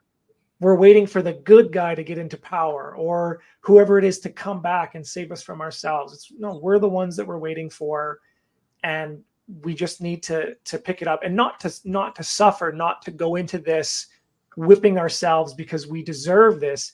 No, we're going into this, the hardest thing that we'll ever do in our lives, knowing full well that it's going to be the most meaningful, the most purposeful, the most enjoyable thing that we've ever done in our lives, because it's towards freedom. So that's where I see this revolution of homesteading, and it's to me, this is so much more than gardening and raising livestock, that's my aspect of the revolution. I'm really good at that, and there are certain people who want to do that. But if your expertise is Excel spreadsheets, or if you are a great therapist, or or whatever it is, you can apply that same revolutionary spirit into find something in the world, in the current system, that's broken, that's sick, that's expensive, that's gouging, whatever it is, and become a producer, build something that makes that system obsolete, and all these problems just go away. There you go. Yeah, that's a huge part of my subject, helping people to find their purpose. And Yeah. not everyone is in that place. They're not necessarily hungry for that. They just want to, get No. by and have some nice life and that kind of thing. But there will come a time in their life, and that's I'm here for you when that happens. is Mhm. when you cannot move forward anymore in a relatively purposeless way, even if it's tied in with certain good ingredients, but there's something Yeah. pushing up that you need to create, that you need to put into the world because of the way that your life has taught you. And it's, coming full circle in a real Mhm. permaculture kind of a way, that if we don't give of our gifts, that we don't get to keep them or have Yeah.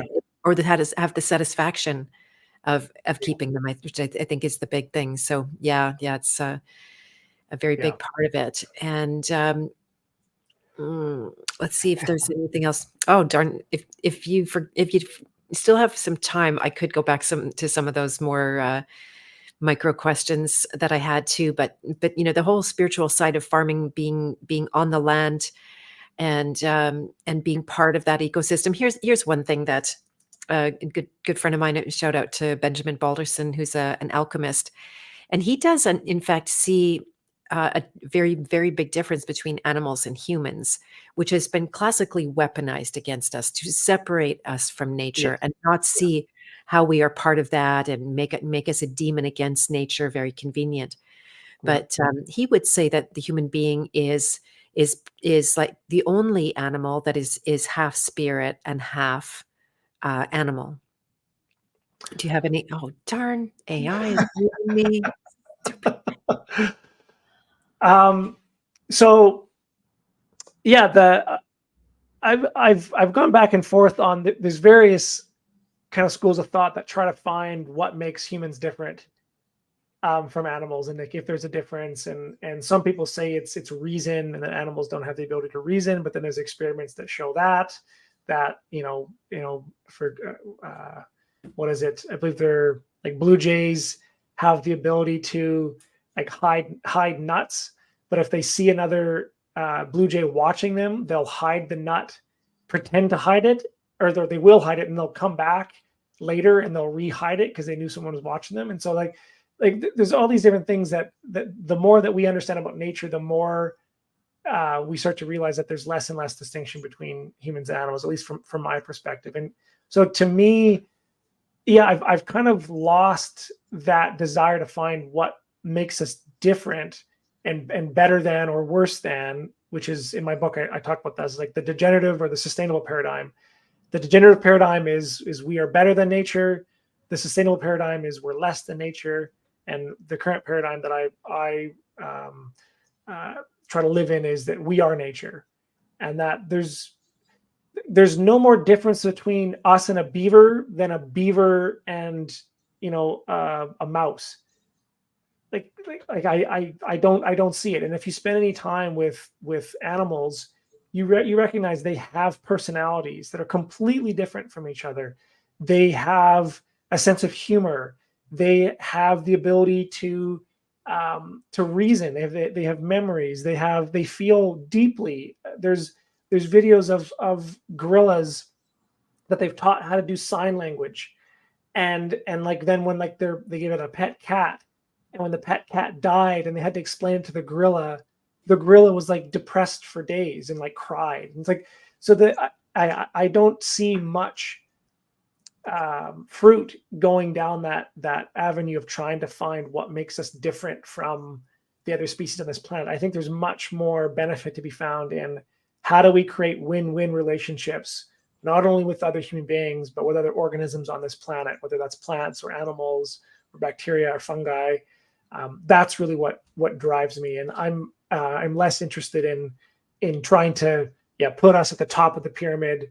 There's an image in my book where it's like the degenerative paradigm is humans are at the top, the sustainable paradigm is humans are at the bottom of the pyramid, and the regenerative paradigm is we're just part of this web.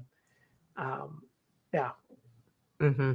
Yeah, I totally get where you're coming from. That positioning of the superior or the inferior keeps us on that exact pendulum, and we think there's only two options, and it couldn't Yeah. speak. I think I've heard you quote this as well. It was one of my favorite quotes, is that the whole is greater than the sum of the parts. Yes. Yeah. Right? So we're presented with two as if often opposing parts, and then we just do this, and the Yeah. whole is completely missed.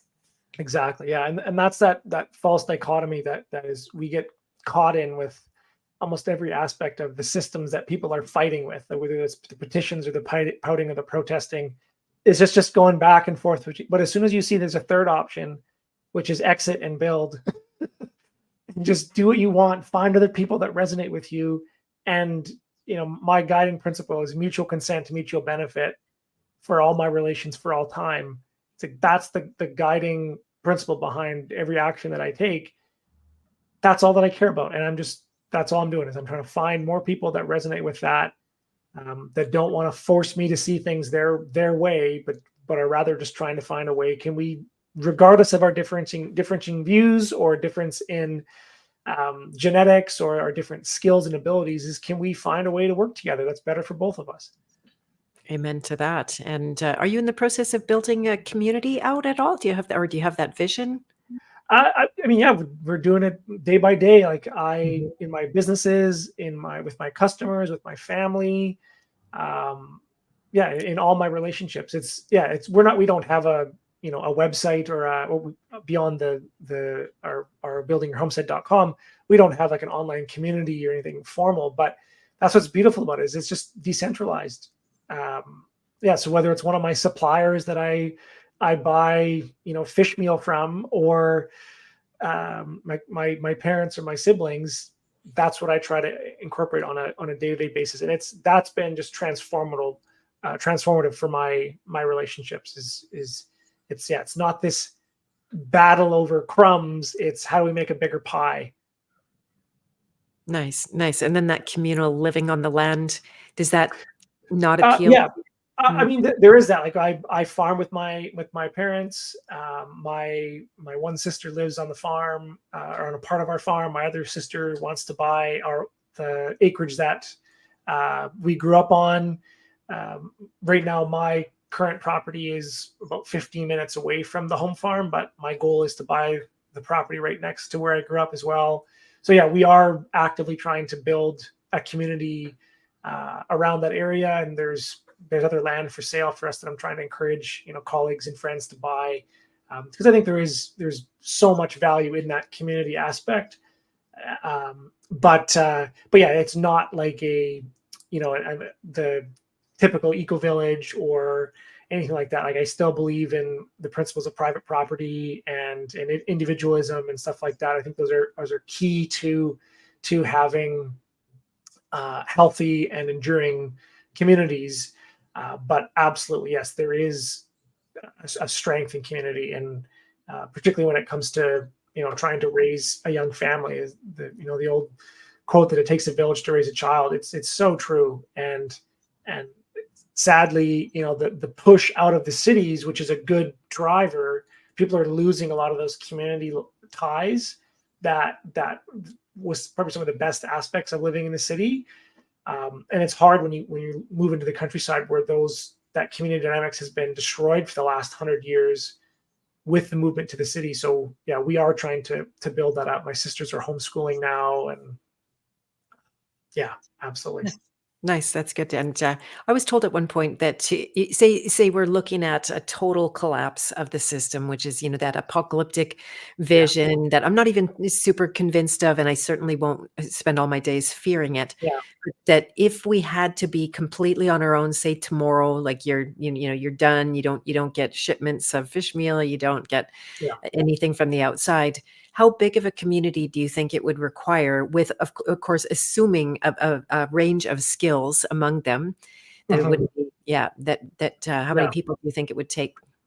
Yeah. So I've got a bit of a different perspective on this. So you probably heard I think it comes from the Bible, the idea that the kingdom was lost for lack of a screw, or lack of a part of it. It's another parable, but I really believe that that's true when it comes to this idea of preparedness. And so now I'm not at all saying that people shouldn't be prepared and that we shouldn't have plans in place for if there's emergencies, but these kinds of grid down scenarios or shit hits the fan scenarios, um, I believe that there are certain things that are so bad, the only way to prepare for them is to prevent them from happening. If we go into a civil war, or a nuclear war, or a grid down or an EMP or whatever the movie du jour is that's trying to scare us. Not only is it going to be so bad that like we can't even imagine. And if you look at historical works of the collapse of civilizations, like when the Soviet Republic fell, and some of these other communist regimes, like they are really brutal. And what's worse is a lot of those events that led to their downfall are used as the justification for the new system of tyranny to come in and take its place. Right. And so the thing that I'm most worried about is that whatever doomsday scenario comes about, whether it's projected Project Bluebeam, alien invasion, or there's another pandemic, or there's an EMP, or there's a cyber attack on the grid, whatever it is, I would bet my life that it's being done as a racketeering attempt by the powers that be to create the justification for more power. And so we can't let them fear us, use the fear of death to sell our lives to them. That's what they're going to do. And so, I can see Greg in the chat here is, thinks that I'm just being naive. And I think you're missing the point here. Is what I'm trying to say is I've worked with clients who have literally tens of millions of dollars who are building compounds. And if a single fuse breaks, their whole community's done. There is not a human being on the planet that can make a pencil in their entire lifetime. A simple pencil, you cannot do it. We need this global division of labor. We need civilization. Yes, there's been collapse, there's been dark ages, but in any of those situations, they've just been the precursor for the next ruling power to take charge. And so what I'm saying is, let's not prepare for these doomsday scenarios. Let's build the ideal situation while we still have the chance, which I believe is a voluntary system. It would be a stateless society. And this may take generations. I don't know. And there'll be more, doomsday things that come about. But that they are, in my mind, a distraction from the real task that we have, which is, not living our lives in fear of what's the next thing, whether it is a legitimate, asteroid that no one had any control over, or it's another psyop. There's always going to be those things. What's the kind of world that we want to live in, and working towards that. So I'm not saying don't have emergency evacuation plans and all the preparedness stuff that is really valid, and I love like the work of Jack Spirko, who runs the I can't remember what his podcast is, but he's a fantastic podcast. It's got like thousands of episodes. That is really phenomenal. I've also worked with clients who are literally building bomb shelters with nuclear filtration systems on them.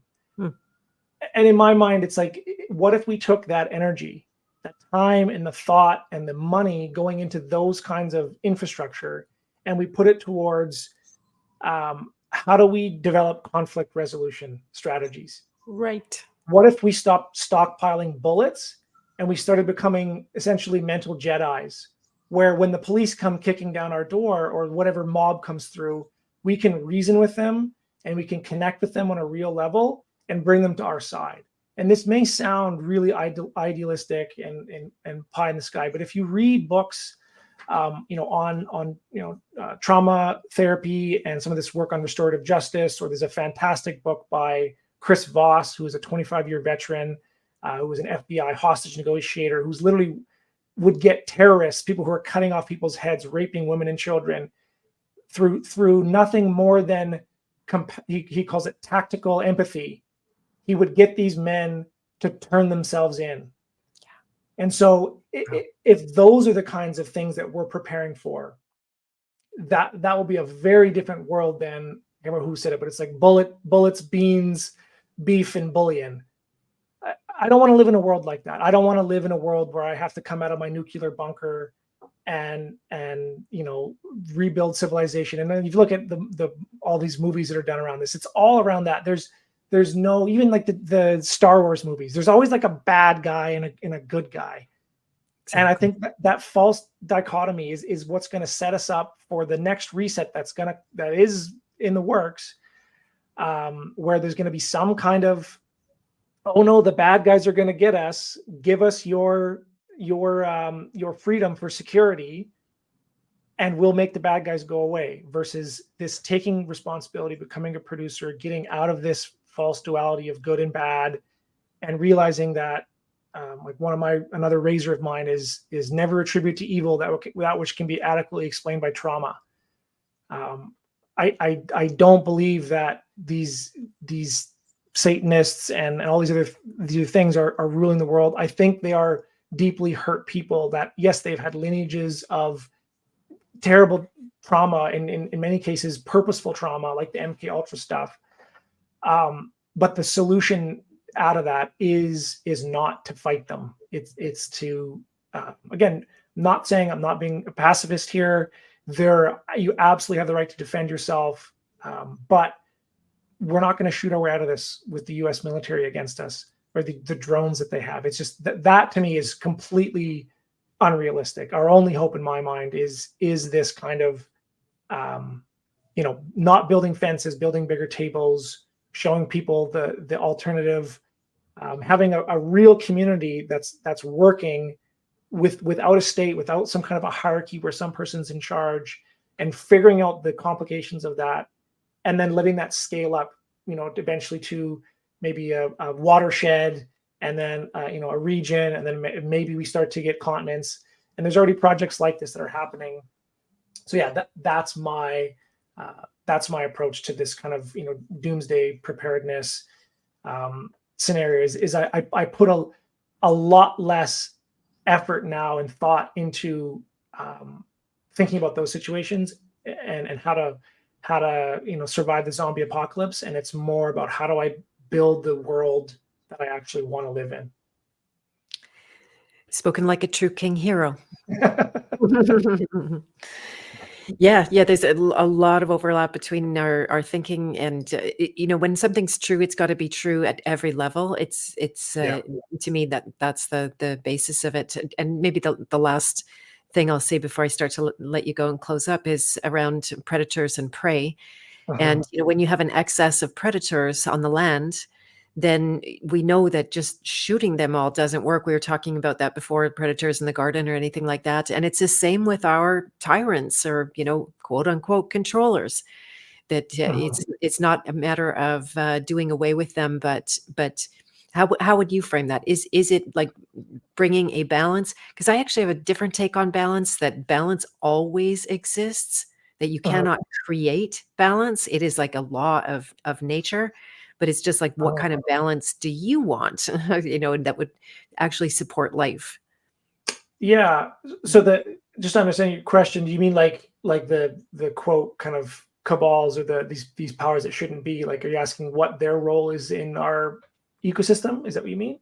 That would be an interesting question too. But in terms of, you've already said it many times, like in our creation, rather than cooperating with a kind of sustainable plan that they've got, Yes, and fighting against them, railing against them, but to create our own life support systems that truly actually create life, then making that predator much less relevant, much less.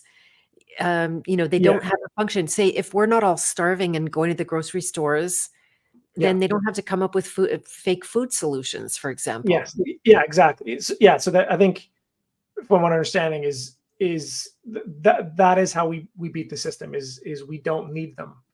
And so if you see now, like the US elections is just a fantastic example of this. The number of people that I know who have been like devout anarcho-capitalists or voluntarists or anti-state people who are now getting sucked back into the system because Kamala and Biden are just so stupid and incompetent and evil that if we don't vote for the other guy, we'll be there. So that divide and conquer strategy is called racketeering, which is how states originated.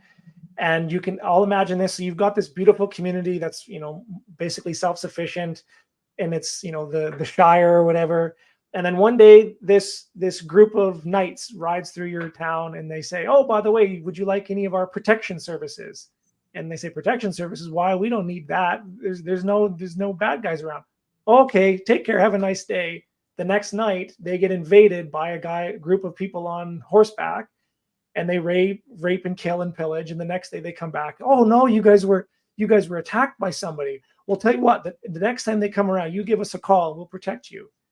And that's all it is just history. The ruling powers need to create the demand for their services.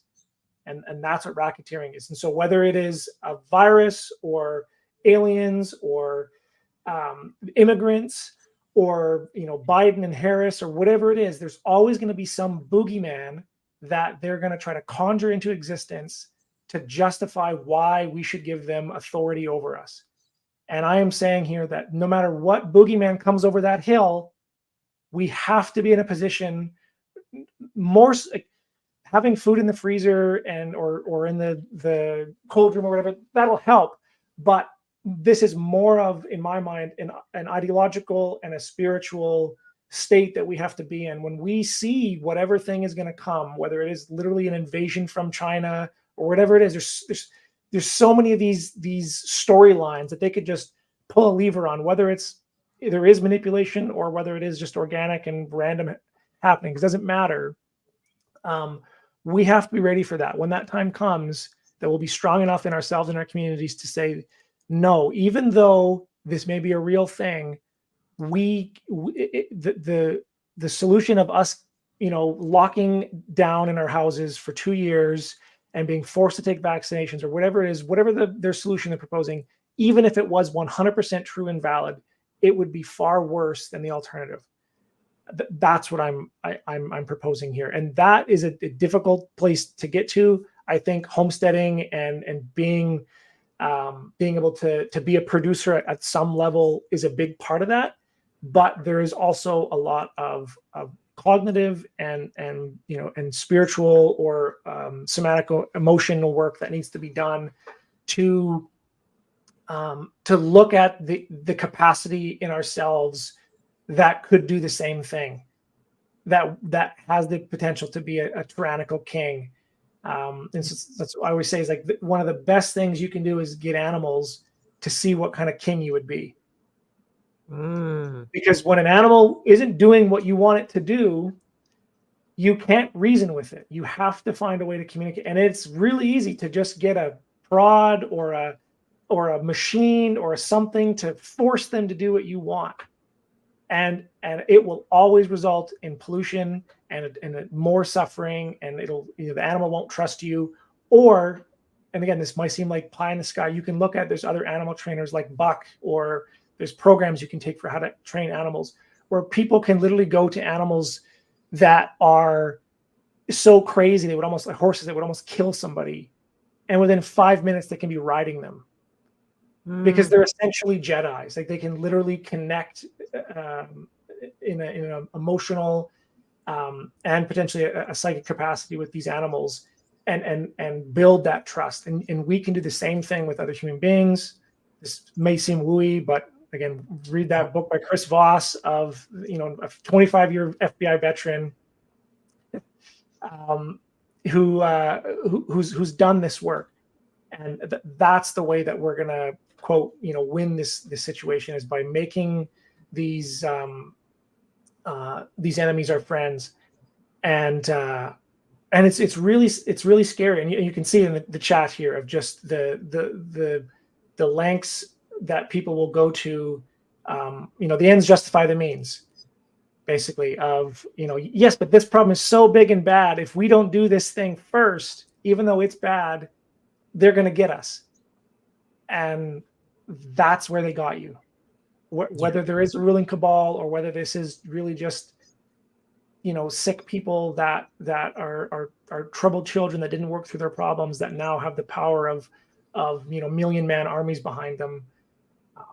That's where I lean now, is that I don't think there's an evil cabal. I think there's just, it sounds patronizing, but like kids that didn't get hugged enough. That's the problem in the world right now, and it's there are people who specialize in that, and to me that is more just as hopeful as being able to grow a garden, is developing the skill set where you can take a broken human being, the like a true villain and turn them into a hero. That's inspiring. There you go. Beautiful vision. Yeah. And that's why I focus 100% of my time and energy on deprogramming. Yeah. And helping people live their purpose, because that's the core of it. If you don't run the boogeyman and or the evil in your mind, I probably have to revisit my take on evil over and over and over again. It's really shifted and changed, but I know that when we spend a lot of our time invested in the unconscious, meaning following our fears, following the threat of death all the time, then we have this extremely compromised position that costs a great deal of energy. There's no free energy in there, but the free energy is on the other side. And then it just becomes like I just forget to think about controllers. I forget to fight against them. I forget to anything, and because I'm busy building what I'm called to build. And if we all did that, this world would totally transform. So thank you for answering your calling, Takota. Yeah, absolutely. And just to finish that thought is the my biggest fear is that we will become the monsters that they say we are. Right, exactly. And that's precisely the work of the king, is to see that the seeds are there. And so when we going forward, there will be many opportunities and temptations for us to get sucked back into. I've noticed that there's in the freedom community, there are the people who are kind of waking up to this stuff. There's like two kinds of people. There's people who want freedom, and there's people who want control, and it's very subtle. And so there's people who are fighting against the system because they want to be in power, or there's people who are making the system obsolete. And that's the real core of what we're trying to do and in our own little way of building our homestead is if people want to, if their vocation, if their purpose in life is to partner with ecosystems to produce the basic needs of civilization, food, fiber, fuels, pharmaceuticals, and regenerative ecosystems, we're developing that aspect and designing those properties out. But at a much bigger sense, what I'm really passionate about is just people becoming producers in whatever capacity they can to make the whole system obsolete, whether that's education, whether that's restorative justice, whether that's raising children, whether that's the medical system, whether that's the economics. We're going to need all these things, insurance and banking, and these aren't the way that they are right now. Yes, they're broken, they're sick, they're twisted systems. That we need them all, and so I don't want to propagate this idea of the myth of self-sufficiency, which is that we can just hunker down on our little homesteads and not need anything. We can't.